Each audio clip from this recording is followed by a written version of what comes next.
Saya hanya bisa bicara tentang diri sendiri, bukan orang lain. Banyak tahu kami 45 tahun di Papua, dan tahun 77 waktu kami datang, saya dan istri baru nikah dan kami punya panggilan dalam hidup ini. Kami mau buat pelayanan yang orang lain tidak bisa buat atau tidak mau buat. Kalau orang lain bisa, silakan. Kami mau cari pelayanan yang orang lain tidak mau. Itu yang bawa kami ke Papua, Irian Jaya, dan ke suku yang paling terisolir, paling terkebelakang. Di daerah selatan, Merauke, tapi di tengah hutan, bukan dekat kota Merauke. Dan kami masuk dengan pesawat air, turun di sungai, dan mulai menyatu dengan satu masyarakat yang belum pernah ketemu orang dari luar. Kami yang pertama. Dan sesudah 1 bulan di sana, saya dapat hadiah di Papua.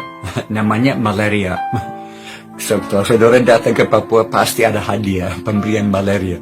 Dan malaria di Papua bukan malaria ringan. Ini malaria paling ganas di dunia.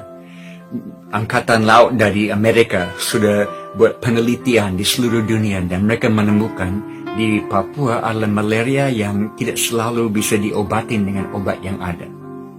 Selalu mutasi baru. Dan saya dapat malaria, panas tinggi, menggigil, muntah, dievakuasi dengan pesawat air keluar, kembali. 2 minggu lagi, malaria lagi.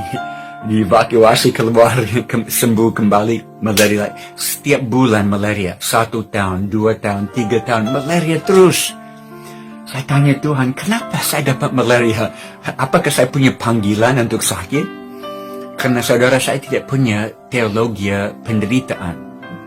Saya punya teologi kemakmuran yang Amerika sudah bawa ke Indonesia, maaf. Tapi teologi penderitaan saya tidak punya. Saya harus belajar itu di Indonesia.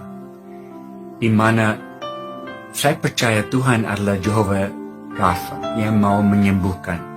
Tapi kadang-kadang dalam hikmat dan pengetahuan dia sendiri, dia delay, dia tunda kesembuhan untuk maksud yang lebih mulia, di mana kita bisa mencerminkan Yesus kepada dunia di dalam penderitaan kita.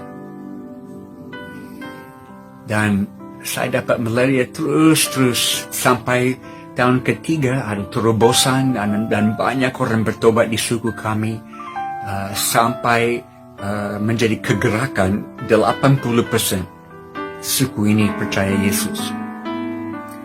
Beberapa tahun kemudian saya di satu rumah tradisional, kami duduk keliling api, bakar sagu, omong-omong. Dan ada satu bapak tanya saya, Jim, masih ingat tahun-tahun pertama waktu selalu sakit? Oh ya, saya ingat, tidak bisa lupa. Kami lihat Jim jatuh sakit, dibawa keluar, kami pikir dia tidak akan kembali. Tapi kembali lagi. Jatuh sakit lagi, dibawa keluar, kami pikir dia tidak akan kembali. Tapi kembali lagi. Ini mulai bicara kepada hati kami bahwa Jim bawa berita yang begitu penting, kami harus dengar ini. Apakah saudara bisa tangkap ini? Tuhan pakai penderitaan dalam hidup saya sebagai persiapan bagi Injil di dalam hidup mereka. Dan kalau saya bisa menderita supaya satu suku datang kepada Tuhan, why not? Kenapa tidak? Beberapa tahun lalu, saya mulai kehilangan kemampuan lihat dengan mata kiri. Karena obat malaria itu keracunan. Dan kalau dimakan terus bertahun-tahun bisa bikin mata buta. Dan saya mulai buta mata kiri. Saya ke Houston Medical Center di Houston, Texas di Amerika. Mereka periksa di dalam, di luar, semua. Dan akhirnya saya dipanggil ke kantor dokter dan dia kasih lihat semua hasil penelitian dan dia bilang matamu sudah rusak permanen. Ini kondisi tidak akan membaik, ini akan merosot dan mata yang lain akan ikut. Saya duduk santai. Oke dokter, terima kasih. Dia tegas. Apakah saudara mengerti ini tidak akan membaik? Ini akan memburuk. Oke, terima kasih. Saya bangkit berdiri, mau menuju ke pintu, mau keluar. Dia stop saya, dia cegah saya di pintu. Dan dia dengan suara keras paling terakhir. Dan saya tidak bisa jamin kalau saudara kembali ke Papua dan dapat malaria satu kali lagi, bisa buta total. Terima kasih dokter. Saya tahu dari dunia medis tidak ada penjelasan kenapa saya bisa melihat. Tapi Tuhan beri kasih karunia cukup 1 hari demi 1 hari bagi saya. Itu cukup. Dan kalau saya bisa kehilangan mata karena satu suku datang kepada Tuhan, why not? Kenapa tidak? Kami punya 3 anak perempuan yang lahir besar di hutan Papua. Kami homeschool mereka supaya mereka ada dalam tim pelayanan bersama kami.